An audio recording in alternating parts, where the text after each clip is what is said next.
Hello, this is Compound Interest Stock Guy, and today we're going to be talking about just my Twitter account, and we're going to talk about commodities and the cannabis sector as well. Just talk about what's kind of going on right now. So stay tuned. If you're new to the channel, please subscribe, hit the bell notification, and give me a thumbs up. Appreciate it. I also want to disclose I'm not a financial advisor. This is just for entertainment information purposes. Do not buy or sell stock based on anything I talk about in this video. So this is a hat I got from the Lift Expo in Vancouver. So it's a private company. I don't believe that they have any percent ownership by any public company. I don't think they're owned at all by any public company, but whatever. Um, yeah, so with my Twitter account, I just kind of changed the background. So I just made this thing, and then I say win and invest in, and be strong, and live and learn. And so yeah, this is my Twitter page. If you want to follow me, I tweet every once in a while. And yeah, so then with crude oil, I I've been watching it for a while, but it looks as though it might be getting bullish again. Now, it kind of has to show itself a little more. It's not really 100% certain. It's just basically I hit a bottom here, and then maybe it stops right there and it reverses downwards. So I'm not going to say for sure to buy any oil stocks tomorrow, but there's a chance it could start going up if it breaks above 62.50 for WTI and then breaks above the 65. It could get really bullish for oil. Imagine it could go to like 80 or $90 as soon as it breaks that 85. I think, no, was it 67? Yeah, 60, 66.60 mark. As soon as it breaks above that, that's huge. And then it's just basically up from that, it's just the resistance would be around 105, $100. So, I mean, I guess there's that $86 for crude. So those are the numbers that you'd have to look at if you're gonna trade on the forex or on just with the ETF or by buying a common stock and say like Suncor or Exxon Mobil. So yeah. Uh, so as well, I kind of feel that metals, especially gold and silver, could potentially be rising up soon.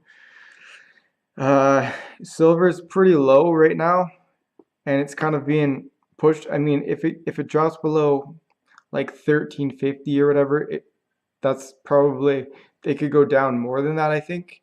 But if it gets above like 14, I don't know, like 15, if it starts going above $15, I think it could start going up to like 16, 17, $18. So that's very good for miners in silver. And with gold as well, I think there's a chance. I mean, there's resistance in both those areas, so I'm not going to say for certain which direction it's going to head, but there's a lot of there's a lot of tension, I think, in the with the bears and the bulls, and they're fighting between each other in the commodity sector, I believe. So as soon as it figures out a direction, which I'm leaning towards the bull side, then as soon as it gets going, it could be very explosive. And copper kind of came up as well. The thing with copper is it's used in electric vehicles and with electricity and for wiring. And then there's like copper pipes for electricians, and then basically with nickel, I think nickel's going to start going up too, because I think there could be a chance with there's military stuff going on. So with Iran, whether it's just pretend or not, but they're going to buy up a lot of you need a lot of nickel for military equipment. So I think as well there's a chance that uranium could really shoot up a lot because there's just leaks talking about something to do with like Saudi or Iran with uranium. I can't remember, but there's just little bleeps and nothing really adds up. It just makes doesn't make sense to me. So it's almost saying that maybe a country wants uranium and they're gonna try to make missiles out of it. And I don't know. That's just what my brain's thinking. I mean, uh, uranium's used for nuclear reactors, so there's nuclear power as well. So I mean, the global world, as far as like when they're negotiating with each other, can be effing psychotic. So I mean, I can't really figure out what it is, but uranium's being really low, and it's just kind of like cruising around $25 spot. So I think that uranium could go up if it starts going up, because it's just been like bottoming out. As soon as it starts going up, then it could be really explosive to the upside. And all those things have to do with how strong the US dollar is. So I have a feeling they're going to try to weaken the dollar, but I'm not certain. And then, yeah, that's pretty much it as far as the commodities go. But I mean, for uranium stocks, you look at Cameco, CCO in Canada, and CCJ in America. And I think there's a company called Energy Fuels, and I'm not sure of the ticker, but that's a US stock for uranium. And oh, I mean, there's silver stocks, there's Wheaton Precious Metal is a very good streaming company, and they're doing a lot more palladium, which is very awesome for them because the price of uranium for the average, like for the last 3 4 months for their quarter, is like really high. So because they didn't used to get palladium, but palladium's super expensive, so that's good for them. And if silver goes up a lot and gold goes up, then that's going to be explosive for them. I mean, I could see, I think I saw Wheaton Precious Metal at around $21. I'm thinking if silver starts going to around like 18, $20 before the end of the year, uh, that Wheaton Precious Metal and then gold goes to around like 14 or 1450 or 1500, then I can definitely see Wheaton Precious Metals go to like 30, $40 in that time span. So whether you're playing options or you're playing just owning the shares, I think there's a good chance to make money in with Wheaton Precious Metals. But there's not the move hasn't happened yet. So when it happens, it's going to be explosive, and I think it should be pretty easy to tell when it's gonna start moving. It'll be a lot of blood, a lot of volume. It'll move up really fast. I think as soon as it wants to go, and then you see it go up like where it's at like 1450. Like one of these days when you see it maybe go to like 15 or 1525, there's a good chance that move's going to be very predictable going upwards. So whether it still doesn't hit, if it goes below that like 14.85 or 14.9, it's gonna want to break hard to the upside. So the same with the gold, but I don't know the exact numbers on gold. But that's something to think about. With the cannabis industry, there's a lot going on. MedMen's reporting, so I might be reporting MedMen's numbers. I wrote on Twitter. I wrote, what did I say? I said 35 to 40 million USD for MedMen. That's my prediction. If there's no pro forma, the company that they acquired, it's like PharmaCann. If that's not added to the balance sheet, I do believe it's around 35 to 40 million USD. I also believe that it's probably going to be 50 to 65 million. No, or maybe it's like 55 to 65 million USD if they're if it's the whole numbers with PharmaCann added to the balance sheet. So that's my predictions for MedMen, but we'll see. I think it's on Wednesday. And then Tilt's reporting. I think, yeah, Suneva's reporting. I think Harvest One's reporting. Uh, yeah, Origin House is reporting, which will be with Cresco Labs pretty soon. And then I think there's maybe True Leafs reporting and Charles Webb. I think those are the big players that are reporting. There might be a few on this, but there will be a few on this. But I mean, I'm given the bulk majority of who's reporting this week, and those are big players. All those I think. I mean, people don't really think of Harvest One, but now that they're acquiring Delivra, that's a very popular topical cream company that's doing like around 15 to 20 million per year right now. And now that they're gonna be in USA, and they're gonna be doing CBD and THC solutions. I think I'm not 100% sure on the THC, but topical creams for Delivra with Harvest One cannabis products.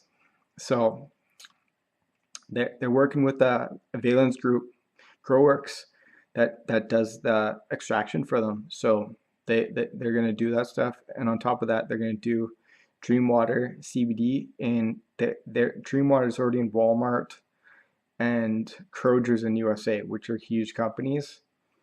So they'll be good to go. Like I think they have a good chance of getting into uh, like all these places, Walgreens, CVS. I think there's a lot of these places where they're have a great chance of getting their CBD products because they got their Dreamwater products, and all they have to do is just add the CBD to it, and then it's rock and roll. So yeah, I think Harvest One, and now that Hexo is they're they're merged with New Strike, so it's just one company now, and I think that's going to add a lot of power to the company because I was like really big into New Strike to begin with, and I bought a lot of warrants at the beginning, and I got killed on them. I'm not gonna lie, but I own the HIP warrant A's, and those I think are good because they're till 2023, and it's based on like New Strike's price being like $1. So if like all you're gonna do the conversion from Hexo to New Strike shares, but that's how it works out. So that's all I have to worry about. But basically, yeah, I mean, I just have to do. I'm gonna focus on making a lot of money with those Hexo warrants. Well, they're HIP warrants right now, but because I think that Hexo can go to $20 to $30 before 2020. I think there's a good chance of that. So I think that they should be worth a decent amount of money by that time. I mean, they got a lot of good products that are coming out, and New Strike uh, they had a deal with the Neal Brothers, and Neal Brothers makes really good food. So they got the edibles lineup set up, and then Hexo's working with Coors, so they're gonna have banging infused beverages. I mean, they're gonna compete with Constellation and Canopy for the infused beverage market, and if that's a if that's like 10% of the whole cannabis sales, so say it's like the market's like $2 billion. If that's 10%, that's $200 million up for grabs. So, and it's very high margin, that stuff. So it could even be like 300 million. It could be 15%. Who knows? But on top of that, I mean, you got the concentrates and you got all that vape pens, and they're going to be on the ball because they're working with MetaPharm Labs, and Hexo's working with Valens. So they have the extraction partners already together. So they're very like forward thinking. They're going to be one of the first companies. On top of that, they have sexual products for CBD and THC that they're gonna have. They already have one. It's like Fleur de Lune. So they have these products. They're attacking a really niche industry. So I mean, that's who knows, that could be like 2% of the market come like 3 years from now. So if the whole market of US and Canada is $50 billion and they become like a big leader in that, and they have, because like 3% would be around like $1.5 billion. So if they had 50% of that, they could have like $700 million. I mean, who knows? I'm not saying that's going to happen. I'm just saying though, even if they had 10% of that and it was 1.5%, 1.5 billion, it was like just 1%. That's it's like 115 million. No, I'm not thinking right. But basically, there's a lot of money. Yeah, 50, 50 billion divided by 100. Okay, 500 million. So if it's just 500 million, yeah. If they just did, we're in that for 500 million to have that market share, and they had 50% of it, that's 250 million. So, I mean, those are the possibilities that could add revenues in 2 to 3 years as being a dominant in the sex products for CBD and THC. So who knows? I know it's kind of weird stuff to talk about, but yeah, I mean that's something that they could be a leader in, and I think they'll have good topical products. I think the branding for Hexo is really good. I think I was sleeping on Hexo for the longest time. I bought Wayland instead of Hexo because they're Germany.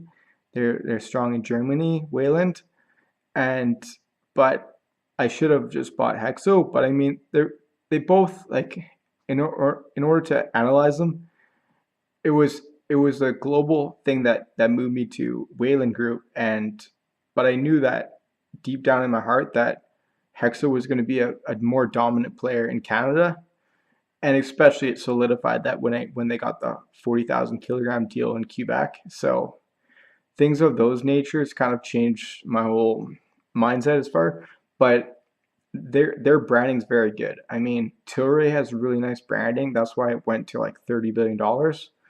But you got, as far as companies on the NYSE, you got Aurora's got pretty sexy branding, and Canopy does. But I think Hexo has a different type of sexy that people haven't really learned about. They've been rather quiet, whereas Canopy and Aurora have been really loud. And Aurora hasn't really. I mean, Afri has kind of lost their just probably to do with Vic, with stuff like that. And I don't think they have the best cannabis. So, and who knows what Hexel's cannabis is, but I think New Strike's pretty good, and it's going to be branding in the future. So I don't know. I think they could have a big year, and then Tilt. I'm really looking forward to Tilt's earnings. I think that Tilt's earnings could be, I think around 42 to 50 million US. That's what I'm gonna say, because their Jupiter sells a lot of apes. So I think I think it's gonna really surprise a lot of people how big they are. And Suniva I think did 15 million, so they're gonna report 15 million, so that's gonna be awesome.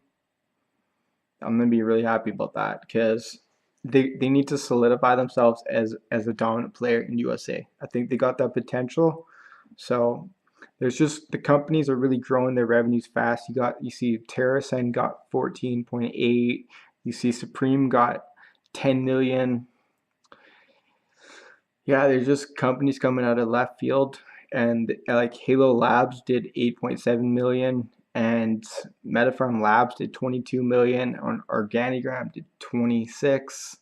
So, and then you got GW Pharma did 39 million US. So all these companies were really starting to grow their revenues. I mean, Canopy, they're reporting in June, and I think they're going to be over $100 million. So now that these companies are getting up to $100 million per quarter over that, it's just changing the whole dynamics, how big this industry really is. And I knew this a long time ago. I knew this industry was going to be big as long as they legalized it. And I don't know, I just felt it that it was going to make a lot of money. And I learned so much even more how big this industry could be. Like now I know it's bigger than I even thought it was going to be. So I just knew that it wasn't big at all, and that I knew that people liked cannabis. So I don't know. Anyways, this is pretty much my video, I think. Subscribe, give me thumbs up. Leave a comment down below. And yeah, until next time, peace.